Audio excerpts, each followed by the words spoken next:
అత్యవసరంగా మంత్రివర్గ సమావేశానికంటే ముందే ఈ పత్రికా సమావేశాన్ని ఏర్పాటు చేసి నాడు తెలంగాణ రాష్ట్ర సాధన ప్రక్రియలో అగ్రభాగాన నిలబడి తెలంగాణ ఉద్యమాన్ని పతాక స్థాయికి తీసుకెళ్లింది సింగరేణి గని కార్మికులు.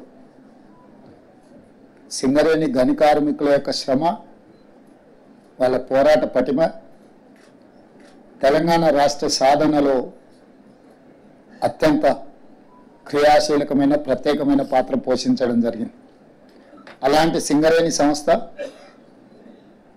గత సంవత్సరం మొత్తం సంస్థ యొక్క ఉత్పత్తులు, వ్యాపారానికి సంబంధించి వాళ్ళు పొందిన లాభాలు, దానికి సంబంధించి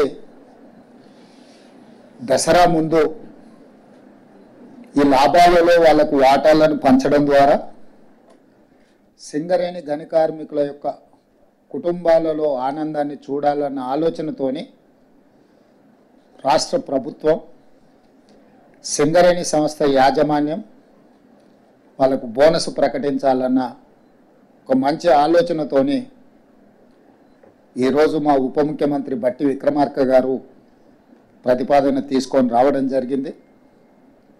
వారి ప్రతిపాదన మేరకు సింగరేణి కార్మికులకు బోనస్ను ప్రకటించడానికి ఇక్కడ మంత్రివర్గ సభ్యులు, ఆ ప్రాంత శాసనసభ్యులు అందరం కూడా ఈ పత్రికా సమావేశంలో మీ ముందుకు రావడం జరిగింది.